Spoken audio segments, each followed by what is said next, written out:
Salud amigos, bienvenidos a una nueva edición de Panorama Político con la producción de Mega Media y a través de su señal local. Tenemos un Facebook, Panorama Político CBA, allí cargamos semana a semana este programa. En primera instancia vamos a escuchar al legislador José Pién de Unión por Córdoba.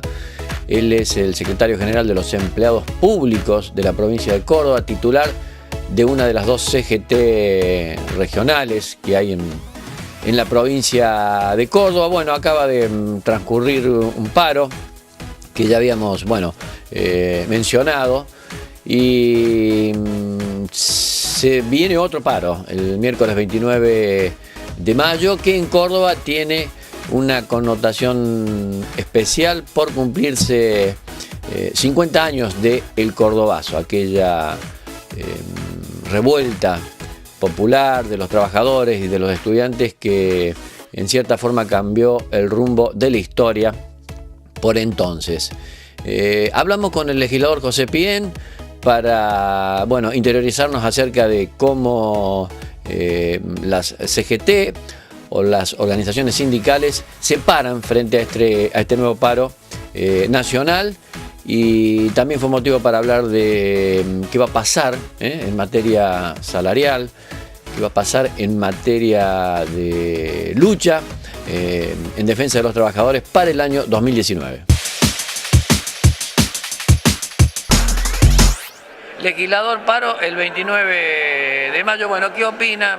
El paro que pasó, que ha dejado. Yo creo que hablar sobre lo que pasó no tiene mucho sentido. Me parece que el paro del 29 decretado por la CGT Nacional es la respuesta a una demanda generalizada y sostenida para que la CGT profundice su esquema de resistencia a este modelo que castiga fundamentalmente a los trabajadores, a la producción nacional. Y en consecuencia la CGT Regional Córdoba va a adherir, no hay ninguna duda de que lo va a hacer, porque está en la línea de lo que la propia CGT Regional viene expresando en sus documentos en los últimos 2 años. Así que creo que va a ser un paro contundente y creo que va a ser una expresión del conjunto de la población argentina a este gobierno en relación a sus políticas. Bueno, no ha mejorado nada, no hay ningún indicador que en materia laboral que haya mejorado de la última vez que hablamos con usted. Ninguno, todos para peor. Ha crecido la desocupación, ha crecido la capacidad instalada ociosa de la industria, así que no hay ninguna cosa que nos pueda parecer positiva, por lo menos en el horizonte inmediato. Bueno, el gobierno, en forma tardía, podemos decir, llama a una concertación, quiere dialogar con todos los sectores. ¿El sector de la CGT, de los representantes de los trabajadores, ha sido invitado a esto? Nosotros particularmente somos una regional, somos una seccional, la seccional Córdoba.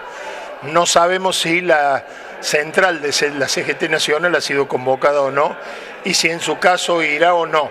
Si sabemos que en la reunión que mantuvo ayer la conducción nacional con la representación del Fondo Monetario, volvió a dejar claro cuáles son los pensamientos de los trabajadores organizados respecto al programa del fondo que se está aplicando en nuestro país.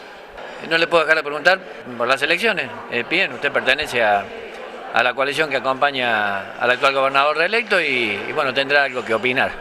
Yo creo que ha sido la respuesta de la gente a una acción de gobierno por un lado y a un planteo que ha estado lejos de las agresiones y centrado fundamentalmente en la gestión, una gestión que se asienta en 2 cuestiones fundamentales, lo ha dicho el propio gobernador: la obra pública por un lado y los programas por otro, que son los que hoy expresan el anhelo de justicia social, que es el objetivo declarado por nuestro espacio político y obviamente por su conductor, que es el gobernador. Nosotros hemos participado activamente en la campaña, obviamente integramos la lista de legisladores y obviamente estamos muy satisfechos y contentos con el resultado electoral del domingo pasado. Bueno, y como representante de los empleados públicos que depara este 2019, ¿hay algo inmediato que tratar o ya está todo resuelto en materia salarial?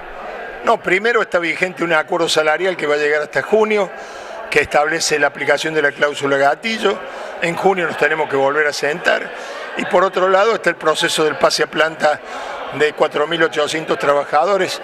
La primera tanda, 4.300, ya se concretó antes de fin de año y los otros 500 estamos trabajando para que la convocatoria esté en la calle lo antes posible y poder completar ese cupo de 4.800 contratados con más de 5 años de antigüedad que van a pasar a planta permanente. Bueno, un 2019 tranquilo en materia de reclamos, sí. No lo sé, Lo que pasa es que los indicadores y las cosas suceden tan rápido en Argentina que, lo dijimos alguna vez con usted, los gobernadores por ahí hacen lo que pueden y lo que deben. Además hay datos de la realidad que son preocupantes, pero que son datos reales. La caída de la recaudación provincial en más de un 15% es un dato. Y eso ineludiblemente va a impactar sobre los salarios. Hay que pelearlos, por supuesto, pero va a ser un año difícil. Gracias, Leila. No hay de qué. Bueno, sin duda, año electoral y vamos seguramente a tener alguna que otra protesta de este nivel, un paro nacional. Prácticamente lo que hasta el año pasado parecía imposible, de a poco es como que se van sumando todas las corrientes sindicales, bueno, buscando un camino común. No venían bien las organizaciones sindicales, bastante diferenciadas entre sí, divididas. Bueno, parece que este paro ha tratado o ha logrado que empiecen a acercarse, al menos, distintas corrientes sindicales de nuestro país. Vamos a seguir con este tema, por supuesto. Ahora vamos a escuchar a la legisladora Liliana Montero de Córdoba Podemos. Ella ha presentado un proyecto de ley para evitar todo tipo de discriminación a la hora de buscar trabajo. Bien es sabido que cuando se requiere, bueno, desde algún aviso o nos enteramos que se está ofreciendo trabajo, lo común es presentar un currículum. Bueno, ha detectado como profesional, como legisladora, la licenciada Liliana Montero, que se producen algunos hechos de discriminación. Por ejemplo, requerir la foto. Dice la legisladora que por allí la apariencia excluye en primer término, o que digamos el domicilio de la persona que presenta un currículum también es motivo de discriminación o digamos dejar de tener en cuenta, digamos, al que propone se propone para ese trabajo. Bueno, esta ley intenta eliminar algunas de estas cositas para evitar, bueno, este tipo de situaciones. La escuchamos. Legisladora, proyecto de ley para prohibir que se exijan algunos requisitos en currículum y, bueno, alguna información sobre solicitudes laborales. Sí, es un proyecto que tiende a eliminar de los currículum aquellas cuestiones que no hacen al puesto de trabajo, sino que hacen a distintas situaciones que pueden generar un proceso de discriminación. O sea, cuando alguien busca un trabajo, lo que se debe evaluar son sus capacidades para el trabajo, sus habilidades, y hay algunos requisitos que se solicitan que operan como un filtro, y ese filtro atenta contra leyes nacionales y convenios internacionales que tiene que ver con el acceso al trabajo y básicamente con no ser discriminado. Por ejemplo, solicitar una foto, ¿no es cierto?, del postulante, cuando en realidad la foto no nos dice nada acerca de las capacidades y las habilidades de las personas. O por ejemplo el tema del domicilio, sobre todo en las grandes ciudades y en la ciudad capital específicamente, por ejemplo a pibes que a lo mejor están haciendo un gran esfuerzo, formándose en oficio, yendo a estudiar en estas alternativas universitarias que hay, de pronto si viven en un barrio periférico de la ciudad, les resulta mucho más difícil conseguir trabajo que si vivían en un barrio céntrico, y esto tiene que ver porque hay un preconcepto, ¿sí?, respecto del lugar de la residencia. O también sucede, por ejemplo, con las mujeres en edad fértil, ¿no? Muchas veces se pone el requisito entre tal y tal edad y tiene que ver con, bueno, tratar de evitar mujeres que estén en edad fértil. Todas estas cuestiones que nos parecen como del orden de lo normal, cuando uno las empieza a pensar, digo, conversando yo con colegas, yo soy psicóloga de profesión, y cuando muchas colegas me cuentan que trabajan en los procesos de selección, entienden que hay un primer filtro que tiene que ver con estas cosas, ¿no? Bueno, la foto, y yo digo, el sentido común me dice a mí y a usted, fíjese que a lo mejor en los programas de talentos, a veces la persona, cuando uno la mira, dice, uy, ¿qué vas a saber hacer? Y de pronto la persona después es una maravilla con su voz o con sus habilidades. Lisa y llanamente son actos de discriminación los que se intentan llevar a cabo, bueno, como por ejemplo descartar de la posibilidad laboral por el aspecto de una foto o por el domicilio donde está viviendo. Claro, básicamente de lo que intentamos es regular que en los currículum vitae se solicite aquello que haga el puesto laboral. ¿Tá? La experiencia, si se necesita gente con determinada experiencia, con determinada formación, que hable tales idiomas, y no aquellos datos que realmente qué importa si uno es casado o es soltero, si vive en pareja y cuál es el sexo de su pareja. Digamos, estas cuestiones que no hacen al puesto de trabajo, sino que hacen a políticas discriminativas. Bueno, y seguramente a usted no le cayó esto como presentarlo de la nada. Seguramente ha recibido muchas quejas y conocerá de muchos casos de discriminación en este tipo.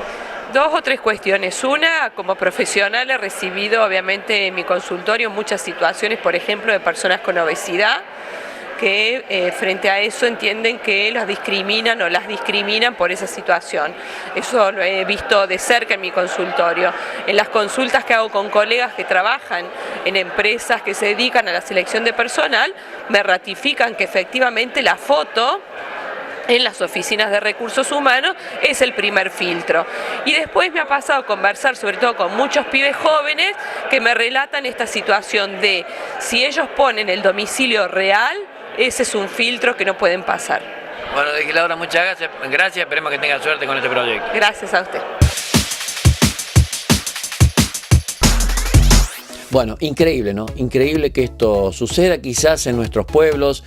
En el interior nos conocemos todos, siempre tenemos referencias de quienes están buscando trabajo, pero en las grandes ciudades posiblemente esté ocurriendo esto, ¿no? Que una foto te deje afuera de una posibilidad laboral y que no se tenga en cuenta la capacitación, la formación del joven o de la persona.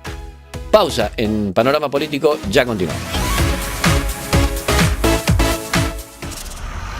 Qué buena camioneta. El año pasado me quedé enamorado. Al remate, este año promete. Con el banco vamos a presentar una novedosa línea de créditos. Le estamos poniendo una onda al stand. Se pone en marcha la construcción colectiva más importante del agro argentino. Agroactiva, la muestra que vos armás, la muestra que vos amás. Del 26 al 29 de junio, Armstrong, Santa Fe.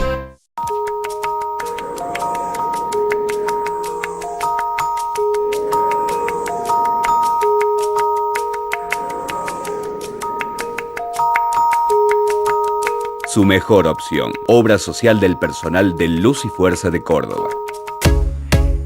El área de turismo de Mutual Rivadavia te ofrece Punta Cana, salida 1 de octubre, aéreo desde Córdoba, traslados, 7 noches all inclusive, asistencia al viajero, últimos lugares, $1.510, final base doble.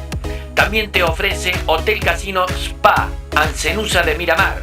Salidas grupales desde el 20 de mayo al 10 de junio. Bus semicama. 2 noches con pensión completa. Coordinador permanente. 4.919 pesos por persona. Final base doble. Consulte con Daisy al teléfono 3574 4082 25.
compromiso, trayectoria, calidad, satisfacción de nuestros clientes son los valores que nos definen desde hace más de 100 años. Somos Estilo Julio Isuani.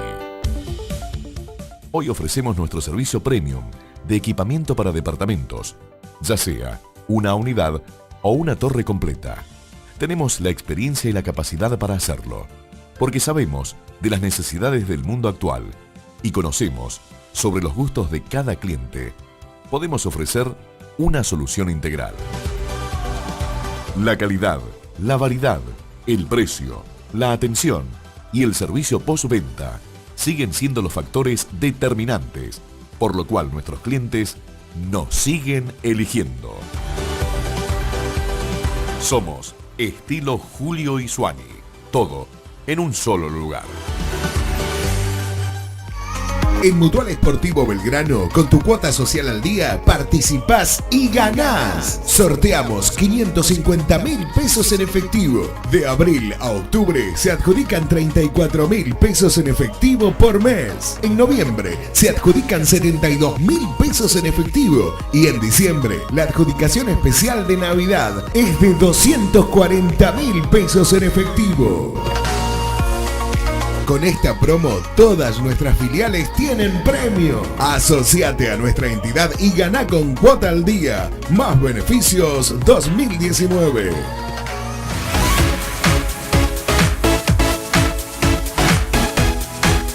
Bueno, ha llegado el frío. Viene sabido que cuando empezamos a usar calefactores, sobre todo los que queman oxígeno, o algunos calefones que no funcionan bien, se producen algunos accidentes con la inhalación del monóxido de carbono, muchos de ellos fatales, bueno, muy típicos en esta época. Desde el área de toxicología del Ministerio de Salud de la provincia de Córdoba hacen algunas recomendaciones para evitar la intoxicación con monóxido de carbono. Bueno, ahora que empieza el invierno, tenemos que tener en cuenta las fuentes que pueden producir intoxicación con monóxido de carbono, que serían el mal funcionamiento de cocinas, estufas, calefones, termotanques, grupos electrógenos, braseros que han vuelto a utilizar la población. ¿Y esto por qué? Porque esto ingresa al organismo, ¿no es cierto?, y puede producir desde cefaleas, alteraciones visuales, hasta una depresión y un sopor, y en casos muy importantes de intoxicación grave puede llevar a la muerte. Como el monóxido de carbono es un gas que no se siente, no tiene olor, no tiene sabor, es mucho más liviano que el aire, entonces es muy fácil que puedan ocurrir accidentes y que puedan lesionar, ¿no es cierto?, a la persona. Lo más importante de esto es la prevención. ¿Cómo podemos prevenir? Una de las cosas que es muy importante y no se hace es el cuidado, limpieza de todos los artefactos domésticos. Eso lo debe hacer, por supuesto, alguien que conoce del tema. Siempre tener una vía, una ventana, una puerta abierta para que cambie el aire. Y aunque haga frío, una vez por lo menos al día hay que ventilar los ambientes. De todos los accidentes que hemos recibido nosotros, intoxicaciones con monóxido, se repite que no se controla la limpieza ni se hace control de los artículos domésticos después de 5 años, cuando uno lo tiene que hacer entre 6 meses y 1 año. Y ojo, otra de las cosas que está sucediendo es cuando coloco el auto en el garage, lo prendo y dejo cerrada la puerta de esto y queda toda esa combustión. Ojo con eso, no lo pongo a andar al auto para eso, porque eso también muchas veces da la combustión incompleta. Estas son algunas de las recomendaciones que hay que tener muchísimo cuidado para que evitemos los accidentes. Como les decíamos, se cumplen este 29 de mayo 50 años del denominado Cordobazo, revuelta popular de los estudiantes, de los trabajadores, desde la periferia al centro, que produjo, o al menos el inicio de la caída de los gobiernos de facto por entonces. vamos a compartir con ustedes este informe que habla un poco sobre la historia del Cordobazo. Se conoce como Cordobazo a un importante movimiento de protesta ocurrido en Argentina el 29 de mayo de 1969, en la ciudad de Córdoba, una de las ciudades industriales más importantes del país. Su consecuencia más inmediata fue la caída del gobierno de Juan Carlos Onganía y 4 años después el retorno de la democracia. Las causas del mismo se debieron principalmente a la nueva dictadura del general Onganía, que se inició de la mano de las Fuerzas Armadas. Pero en esa oportunidad, y a diferencia de las anteriores, las tres fuerzas actuaron conjuntamente y no planearon plazos para abandonar el poder. Ello solo iba a ser posible una vez reorganizada la economía y la sociedad. La represión de actividades políticas y la imposibilidad de encontrar mecanismos institucionales para resolver conflictos agravaron los enfrentamientos y profundizaron el uso de la violencia. Durante los primeros años de gestión de dicho régimen, se desactivó la Comisión del Salario Mínimo Vital y Móvil y se congelaron la gran mayoría de las remuneraciones. Se buscó suspender el sábado inglés, único día en que la jornada laboral se reducía a la mitad. Se impuso el arbitraje obligatorio en los conflictos laborales y una ley de represión automática para huelgas y conflictos sindicales. Asimismo, se intervinieron gran cantidad de sindicatos suspendiéndose sus personerías gremiales. En tanto, a fines de los años 60, en Córdoba, crecían las tensiones sociales. Los estudiantes universitarios controlaban las casas de altos estudios en reclamo contra los cierres y encarecimiento de los comedores universitarios. Los sindicatos de izquierda, Sindicato de Trabajadores de Concordia y Sindicato de Trabajadores de Materfer, de la empresa automotriz Fiat, verdaderos sindicatos clasistas, exigían la ruptura con el Fondo Monetario Internacional. El clima político y social generado por las determinaciones del gobierno fue agravándose paulatinamente, surgiendo en forma creciente actos de protesta y huelgas en todo el país. Los hechos previos que derivaron en el Cordobazo comenzaron los primeros días del mes de mayo de 1969 y fueron una sucesión de huelgas y asambleas sindicales organizadas por diversas corrientes gremiales y agrupaciones políticas cordobesas, los cuales fueron duramente reprimidos por orden de las autoridades militares, provinciales y nacionales del gobierno dictatorial. Sin embargo, y lo especial del Cordobazo es que no actuaron las organizaciones político-militares que tiempo después iniciarían su actividad en todo el país. Ante el incontable clima insurreccional, al caer la noche, el dictador Onganía decidió enviar al ejército para reprimir las manifestaciones. Se produjo el allanamiento de la Confederación General del Trabajo de los Argentinos, con la detención y posterior juzgamiento y condena por los consejos de guerra de los dirigentes obreros, uno de los cuyos principales referentes era Agustín Tosco. Luego de haber cumplido con su deber en el Cordobazo, las Fuerzas Armadas rechazaron lanzarse a la política represiva general que les ordenaba Onganía. El dictador fue depuesto en junio de 1970 por la Junta de Comandantes en Jefe de las tres Fuerzas Armadas, que designó al general Roberto Marcelo Livingston para ocupar el cargo de presidente.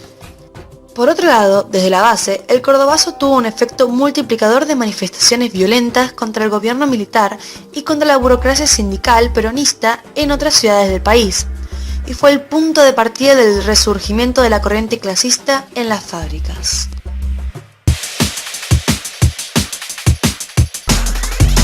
Bueno, y este miércoles 29 de mayo se va a conmemorar esta fecha con múltiples actos en la ciudad de Córdoba, en el interior de la provincia también, bueno, y coincidiendo con este paro nacional como remarcábamos al principio.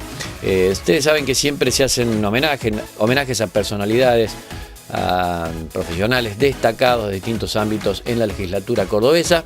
Este fue el caso del futbolista del Club Talleres de Córdoba, retirado ya, Cholo Guiñazú, quien, bueno, muy emocionado, recibió los elogios de todos los sectores, todos los bloques de la legislatura cordobesa.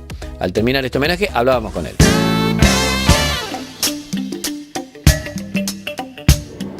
Cholo, otro homenaje, uno más. Sí, no es uno más. Yo soy un agradecido, realmente no me esperaba todo esto. Y bueno, realmente con un orgullo y una satisfacción tremenda. Bueno, ¿qué partido se viene ahora? Y yo creo que el más difícil. Cuando digo creo me sale porque me sale, pero es el más difícil. Tratar de ser buen esposo, buen papá, buen hijo, buen amigo. Tratar siempre de seguir aconsejando, por sobre todo a mis hijos y a sus amigos y a esta juventud, a la cual tanto dependemos de ellos también. Así que bueno, esperemos estar a la altura, esperemos seguir dejando cosas lindas y siendo un mejor ciudadano cada día. Así que bueno, esperemos jugar ese partido de la mejor manera. Bueno, ¿fue el cierre de carrera que vos esperabas en Córdoba, con Talleres? Todo. Si lo hubiese escrito, lo hubiese pensado, no me lo hubiese imaginado así. Fue realmente extraordinario. Bueno, ¿y qué tenés para decirle al hincha de Talleres? No, yo más que gracias eterno por todo el cariño, porque me han dado vida, porque me han hecho sentir cosas que no había sentido en el fútbol, así que realmente un gracias eterno a todo ese pueblo que bueno, nos ha tenido siempre lo más alto de hinchada, de gente y con ese cariño y carisma espectacular. Bueno, y seguramente le querrá decir algo al hincha de Belgrano que está pasando un mal momento. No, simplemente decirle que se recuperen rápido, porque se necesitan, porque los necesitamos, porque el fútbol de Córdoba lo necesita, porque Córdoba lo necesita, así que bueno, que suban rápido, creo que para todos será espectacular, así que bueno, muchas fuerzas, a organizar, a trabajar mucho, que ahí empieza todo, así que bueno, desearle lo mejor de la suerte. Bueno, el Pichi Campana, deportista, sentado como legislador, te mandó un caluroso saludo. Si te invitan a participar en política, ¿aceptás? No, jamás, porque no está en mi índole, no está en mis sentidos de pertenencia, así que respeto mucho, les agradezco de corazón, pero ese no es mi palo. Para ascender hoy, Talleres necesita que el centro caiga cerca de Clusener. También está Jerez Silva, vino para Clusener, la bajó con Jerez Silva, el toque atrás, le queda Guiña, remató Guiña, ¡gol! ¡Gol!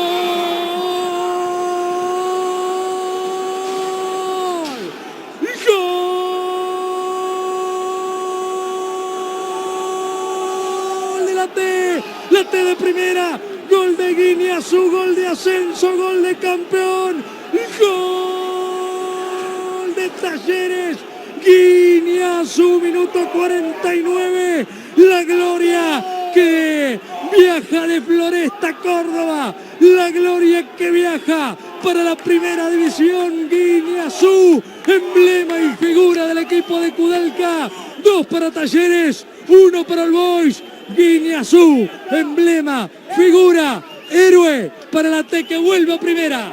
Aplauso, medalla, beso y podio. Si algo faltaba, si estaba dentro de los 3, en el mejor lugar, allí se queda un Guiñazú, que se olvidó de la defensa y dijo, bueno, es el último minuto y a ver si encuentro algo. Y se plantó cerquita de la media luna y la clavó bien arriba, bien lejos, en un ángulo de excelsa definición, para un momento dramático en el juego y en el cierre del campeonato. La T vuelve a primera, su jugador insignia, el franquicia, el emblema de Guiñazú al gol, de Talleres a primera.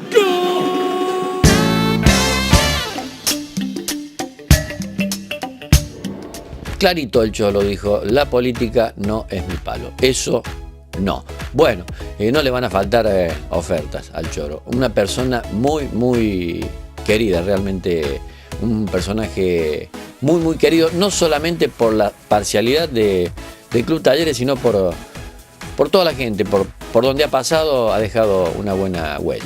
Final, amigos, para esta edición de Panorama Político, recuerden que tenemos un Facebook, Panorama Político CBA, allí cargamos semana a semana este programa.